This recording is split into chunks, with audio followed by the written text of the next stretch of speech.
Hey everyone, welcome into the Recruiting Roundup brought to you by IBEW Local 640. I'm Claudia Collins, and today joining me from 24/7 Sports is expert recruiting analyst Blair Angulo, and he covers the entire Western region. And I thought, what better time to have you on to chat with us because our Arizona teams are getting out of state for quite a few games this season or having visitors come to us. So just as an overall first question, how would you say our athletes benefit from playing these teams that have a lot of national recognition? Yeah, I think it's great for the athletes because they're able to stack each other up from, in terms of their own skill set, how good these teams are. They're facing some of the best programs in the West region and even nationally, right? When you look at a Bergen Catholic that's going to be playing Saguaro, I know we're going to get into that one as well, but it allows these players to stack where they are in terms of their own skill sets, how good their teams are. And what's interesting is that I think Arizona, for the most part, is now being recognized nationally as one of those states that is producing a lot of not only NFL talent, but college football talent. And at the high school level, it's one of those states that's really elevated itself. So for them to go and compete against teams from California and Nevada and Utah and across the country, I think it allows the state to get a bit more recognized as well. Let's dive into a few games. We'll start with week one. Basha is heading out to California to play Los Alamitos.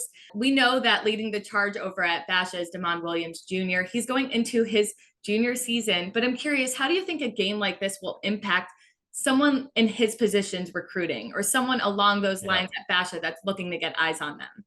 I mean, this is a huge matchup for him and for everyone else on that team, right? It's Los Alamitos is coming off a big victory to open their season. They've got the five-star prospects. They've got Malachi Nelson, the player that's headed to USC, who's signing the first ever high school NIL deal with Clutch Sports. So he has an agency. He's going to USC. He's this five-star who everyone knows about.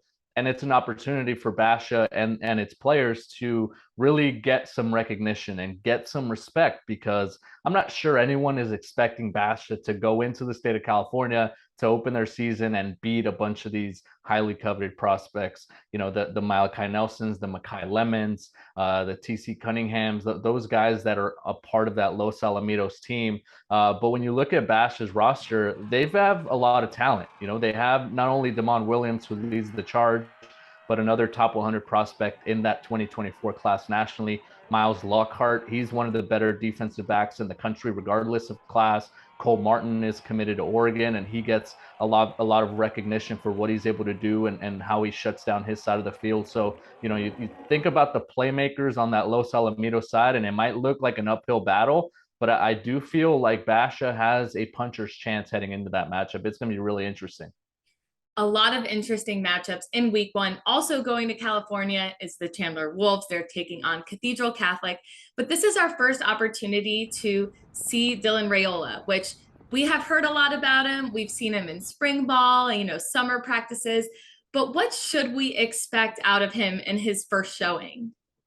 I would hope fireworks, right? He is the number one player consensus wise in the 2024 class, comes from the state of Texas with a lot of acclaim. He's a player that's already committed to Ohio State, which has been known to produce its share of quarterbacks in recent years. And Dylan Raiola could be that next guy. And he's so, special. And with what we've been able to see out of him in the offseason, you mentioned it, right? Spring ball, the offseason camp circuit, he has every tool that you look for in terms of the physique, in terms of his arm strength, in terms of his decision making, and the ability to make those off-platform throws that are such a commodity right now. So this is an interesting matchup. Cathedral Catholic is always known as one of the more physical teams in the state of California.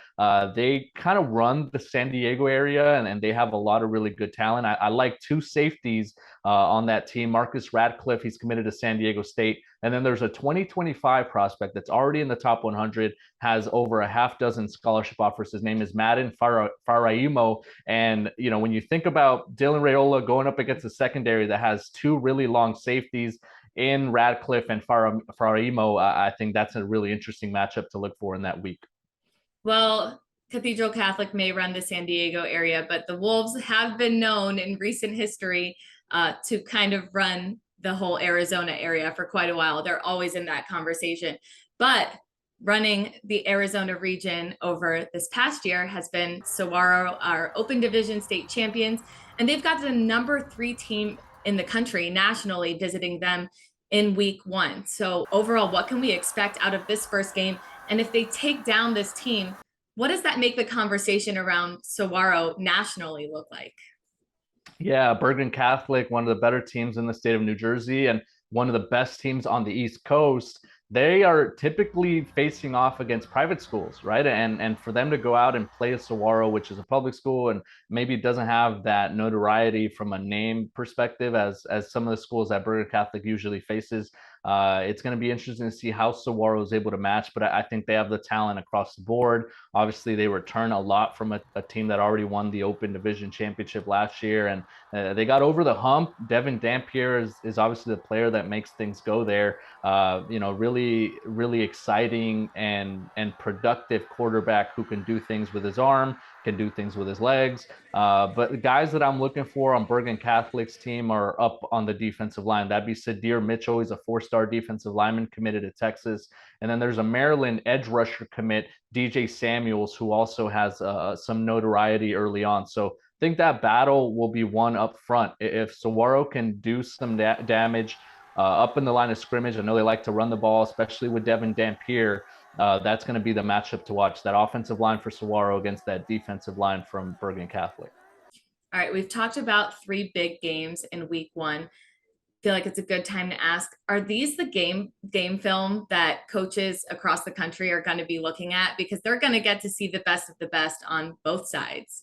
Yeah, I think for the most part, the non-league and those non-conference matchups are super important because that's where you're matching up against teams that, test those players that have the star power to match your team. So, you look at a player at Basha, or you look at a player at Saguaro, and you see them matching up against a Los Alamitos or a Bergen Catholic, or even a player from Chandler who's going to be playing against Cathedral Catholic. You look at that film and you're like, okay, he's matching up against a player that's going to go Division 1, that's going to play in the Power 5, and they could stack up. So it's a really important part of the evaluation process for us, not only at 24/7 Sports, but also for college coaches that are looking for those players that can compete at the high level.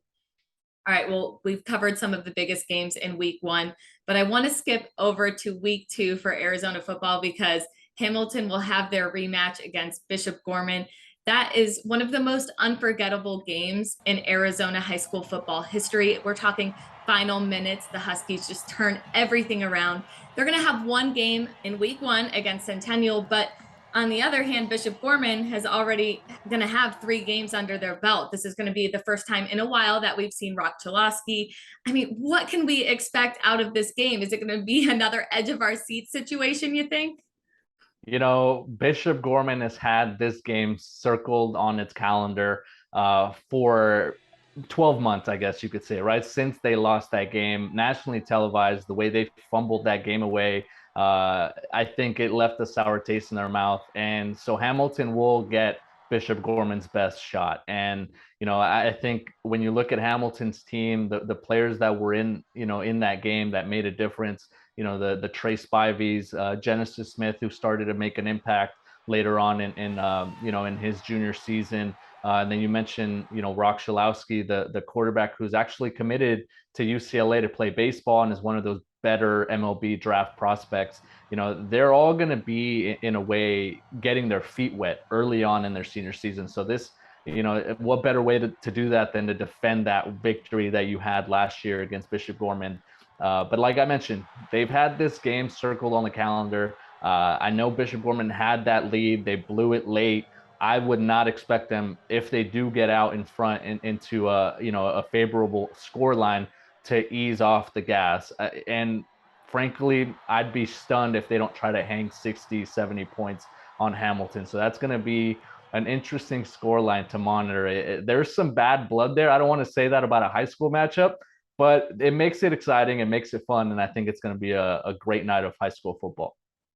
Well, we covered some of the biggest games in the first 2 weeks. We could have probably talked for a lot longer because there's many more interesting matchups on the schedule. But if you want more recruiting roundup, head to sports360az.com.